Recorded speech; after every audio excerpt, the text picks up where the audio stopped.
Man buys entire street? Musicians protest AI? Celebrities donate to healthcare? These stories and more, right after this.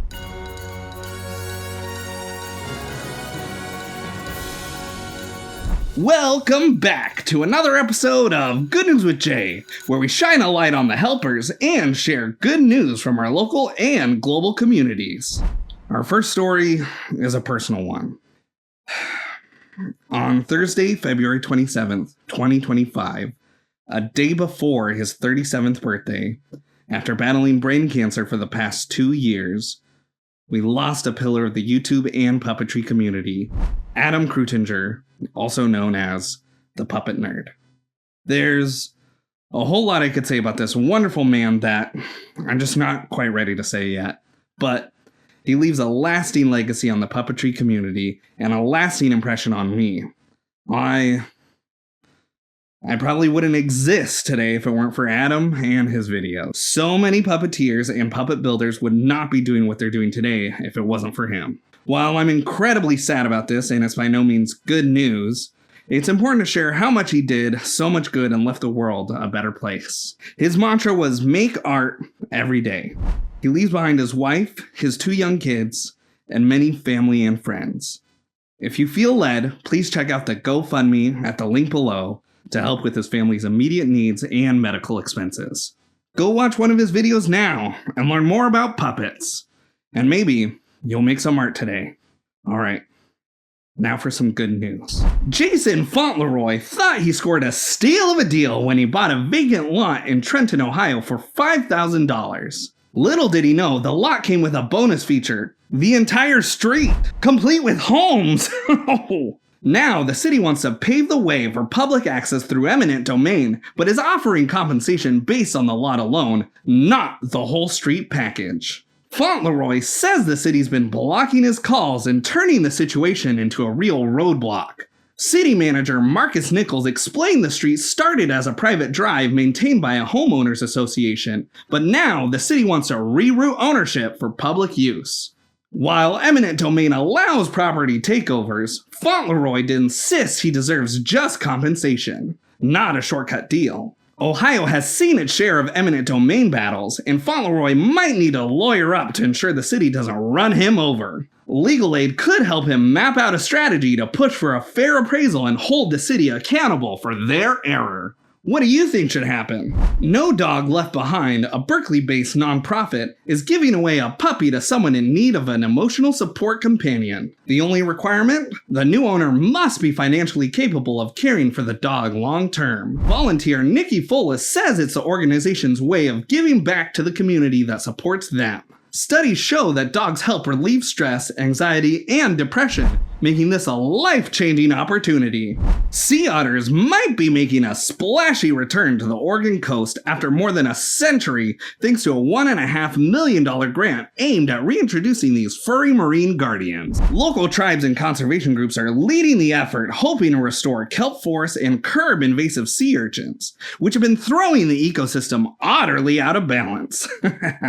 Once abundant along the west coast, sea otters were wiped out in Oregon due to the fur trade. With the last known sighting in 1906, a reintroduction attempt in the 1970s flopped, while neighboring states like Washington and Alaska saw their otter populations shore up successfully. This time, the plan involves careful site selection, scientific research, and collaboration with local fisheries, who aren't exactly thrilled about the idea given the otters' crabby appetite for shellfish. With sea otters playing a key role in marine health, supporters are hopeful this comeback will get the green light within the next decade. For now, it's a waiting game to see if Oregon's waters will once again be utterly thriving. Some excellent folks in California are cracking open their hearts to help neighbors in need. Amid sky-high egg prices and shortages, Rosemary Farm, a 100-year-old family-run farm in Santa Maria, is shelling out big-time generosity, donating a whopping $270,000 eggs to people affected by recent wildfires in Los Angeles.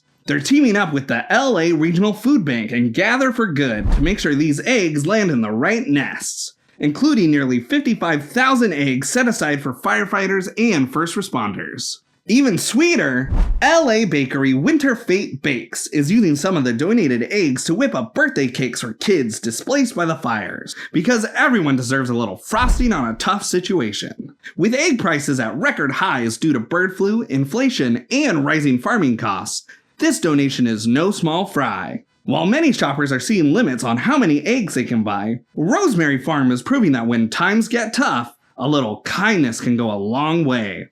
Sunny side up! Cheryl Gaw, the pug-loving hero behind Pug Rescue South Africa, has dedicated her life to rescuing these wrinkly, squash-nosed furballs after she and her husband sold their home, moved into a trailer, and decided to take on the rough job of helping pugs in need. Her Johannesburg Rescue Center now hosts nearly 200 pugs who are always ready to invade your space and leave a trail of fur in their wake. While pugs are known for their pugtastic personalities, their short muzzles come with some serious health issues. Think breathing problems and endless vet bills. Gaw's daily routine includes feeding, grooming, and medicating the dogs, but she warns, be prepared for the first storm. You can brush them all day, and they'll still shed like there's no tomorrow. Whew. Trust me, I know about shedding. It's a non-stop job, but with so many pugs in need, Gaw's determined to keep on rescuing, one pugtacular day at a time. Wait! Whew. Are you liking the news? Great! Well, why don't you hit that like and subscribe button? Okay, back to the good news.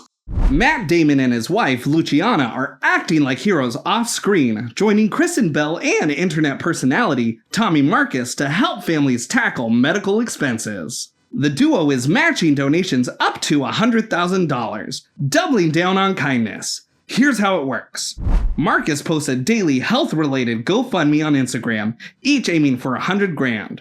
Once the campaign hits a halfway checkup, Bell and Damon swoop in to cover the co-pay. With this star-studded team, medical debt doesn't stand a fighting chance. Back in high school, 16-year-old Sean Moyer needed a prom date, and Elena Hershey was his backup plan. Little did he know, she'd end up giving him a huge favor 35 years later. After a brief prom night romance and an even briefer friendship, the two drifted apart, until fate brought them together again when Moyer found himself in need of a kidney. Hershey, being a wellness enthusiast and already considering a kidney donation, decided to give Sean a life-saving gift.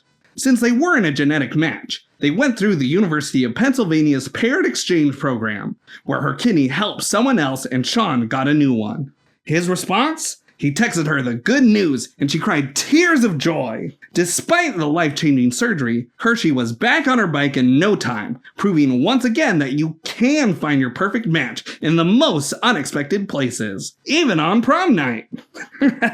As the Palisades fire threatened the Getty Villa Museum in Pacific Palisades, 17 staff members defied evacuation orders to protect the historic landmark and its priceless art. With no firefighting experience, security supervisor Carl Gordon and his team battled flames using fire extinguishers, water bottles, whatever they could find, to prevent destruction. The museum's fire-resistant design and a 50,000-pound water tank installed during a 2006 renovation played crucial roles in saving the site. Firefighters used the villa's water to protect nearby homes, while staff sealed gallery doors to prevent smoke damage.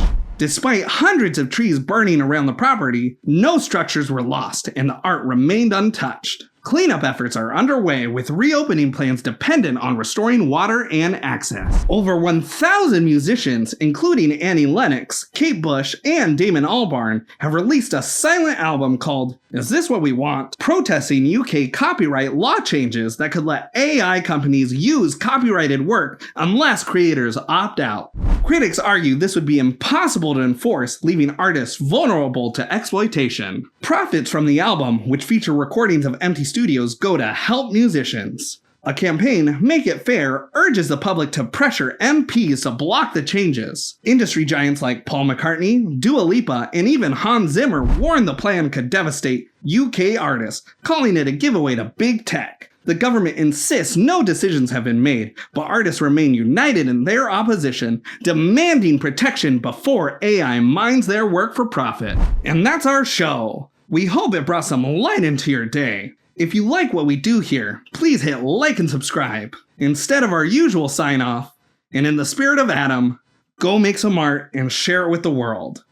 See you next time. Bye!